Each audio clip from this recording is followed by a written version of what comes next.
Hello friends, मैं आपकी दोस्त अनु सिंघल आप सभी का अपने चैनल पर स्वागत करती हूँ। फ्रेंड्स, अगर आपने मेरे चैनल को अब तक सब्सक्राइब नहीं किया है तो प्लीज़ सब्सक्राइब कर लीजिए और साथ में बेल आइकन को भी प्रेस कर दीजिए, जिससे मेरा आने वाला हर वीडियो सबसे पहले आप तक पहुँचे। आज मैं आपको पुराणों में उल्लिखित कथा का वर्णन करने जा रही हूँ।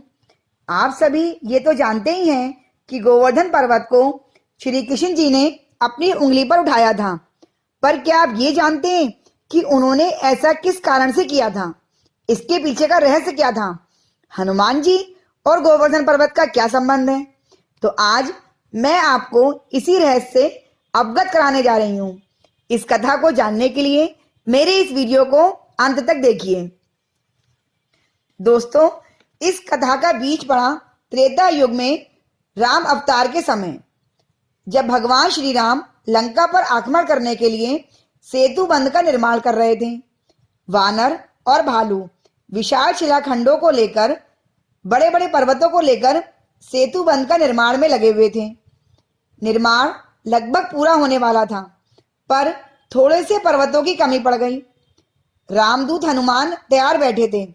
राम जी का आदेश मिलते ही हनुमान जी हिमालय की ओर उड़ चले। हिमालय पर्वत पहुंचे हिमालय के पुत्र गोवर्धन जी के पास। हनुमान जी ने उनसे निवेदन किया कि आप श्री राम काज में भागी बनिए। सेतु बंध के निर्माण कार्य में आपकी आवश्यकता है। गिरिराज गोवर्धन ये सुनकर बहुत प्रसन्न हुए, पर उन्होंने एक शर्त रखी कि सेतु बंध के निर्माण काल में श्री राम स्वयं अपने हाथों से मुझे उठाकर मेरा उपयोग करेंगे। रामदूत हनुमान ने उनकी शर्त स्वीकार कर ली और गिरिराज गोवर्धन को लेकर रामेश्वरम की तरफ उड़ चले। तभी रास्ते में उनके पास खबर आई कि अब सेतु बंध का निर्माण पूरा हो चुका है और अब किसी शिलाखंड की कोई आवश्यकता नहीं है। गिरिराज गोवर्धन ये सुनकर बहुत दुखी हुए। उन्होंने कहा, हे हनुमान जी, आपने मुझे वचन दिया था कि श्री राम स्वयं अपने हाथों से मुझे उठाएंगे। अब आपके उस वचन का क्या होगा? हनुमान जी ने उत्तर दिया कि मैं राम जी का अनन्य भक्त हूं। वे मेरी बात कभी नहीं टालेंगे। मेरे वचन का मान वो अवश्य रखेंगे। मैं फिलहाल आपको इस ब्रज क्षेत्र में स्थित करता हूं और फिर मैं आपको बताता हूं कि राम जी मेरा वचन पूरा किस तरह करेंगे। हनुमान जी ने जाकर राम जी को सारी बात बताई कि मैंने आपकी ओर से गोवर्धन जी को वचन दे दिया है। अब राम जी ने उनसे कहा, मैं तुम्हारे वचन का मान अवश्य रखूंगा, पर इस अवतार में तो मैं ये वचन पूरा नहीं कर सकता, लेकिन जब द्वापर युग में जब मैं कृष्ण अवतार में जन्म लूंगा तो मैं गोवर्धन जी को अपने हाथों से उठाऊंगा और गोवर्धन मेरे स्वरूप की तरह ही देव स्वरूप में पूजे जाएंगे। हनुमान जी ने वापस आकर सारी बात विस्तार से गिरिराज जी को बताई। ये सुनकर गोवर्धन जी बहुत प्रसन्न हुए और द्वापर में श्री कृष्ण अवतार की प्रतीक्षा करने लगे। लाखों वर्ष बीतने के बाद जब द्वापर युग का प्रारंभ हुआ और श्री कृष्ण जी ने अवतार लिया, तो उन्होंने अपने उस पिछले युग के वचन को पूर्ण करने के लिए गोवर्धन लीला रची। सभी ब्रिजवासी इंद्र की पूजा करते थे।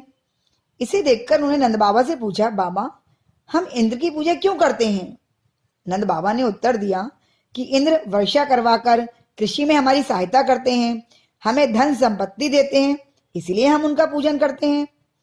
कृष्ण जी ने कहा, बाबा, इंद्र को तो किसी ने देखा ही नहीं है, परंतु ये गोवर्धन गिरिराज हैं जो व्रज में ही स्थित हैं, हमारे प्रत्यक्ष देवता हैं, जो हमें औषधियां देते हैं, हमारी गायों का पोषण करते हैं, तो हमें इन्हीं का पूजन करना चाहिए। इन्हीं की वजह से हमें धन संपत्ति प्राप्त होती है। नंद बाबा ने उनकी बात मानकर इंद्र की पूजा बंद कर दी और गोवर्धन की पूजा आरंभ कर दी। गिरिराज गोवर्धन जी को देवता स्वरूप में पूजा गया। ये देखकर इंद्र अत्यंत क्रोधित हो गए। उन्होंने प्रलय के संवर्तक मेघों को आदेश दिया कि प्रलय के समान व्रज में वर्षा करो और पूरे व्रज को जल से डुबो दो।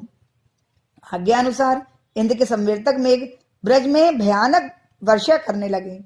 सारे ब्रजवासी परेशान हो गए और श्री कृष्ण की शरण में आ गए। भगवान श्री कृष्ण ने सबको अभय दिया और जाकर अपनी छोटी उंगली पर गोवर्धन जी को उठा दिया। सारे ब्रजवासी और सारे पशु पक्षियों को उसके अंदर शरण दी। 7 दिन और 7 रात मेघ वर्षा करते रहे, परंतु एक भी ब्रजवासी का बाल भी बांका नहीं हुआ। ये देखकर इंद्र का अभिमान चूर चूर हो गया। उसने वर्षा को रोक दिया। गोवर्धन जी को भगवान ने वापस अपनी जगह स्थापित किया और सभी से कहा कि आज से ये मेरे ही स्वरूप में पूजे जाएंगे। इंद्र ने भगवान श्री कृष्ण से क्षमा मांगी, ऐरावत हाथी के द्वारा उनका अभिषेक करवाया और वापस चले गए। गोवर्धन जी का महत्व आज भी श्री कृष्ण के स्वरूप के समान ही पूजनीय है। श्री कृष्ण ने त्रेता युग का दिया हुआ वरदान द्वापर युग में पूरा किया।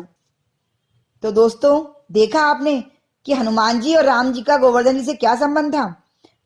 आपका अमूल्य समय देने के लिए बहुत बहुत धन्यवाद। आगे भी कुछ ऐसे ही रोचक कहानियां लेकर आती रहूंगी।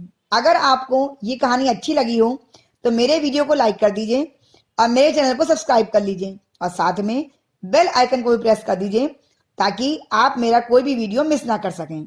और मेरे इस वीडियो को अपनी फैमिली और फ्रेंड्स के साथ शेयर करना ना भूलें। Thank you friends. फिर मिलते हैं एक और नए वीडियो के साथ।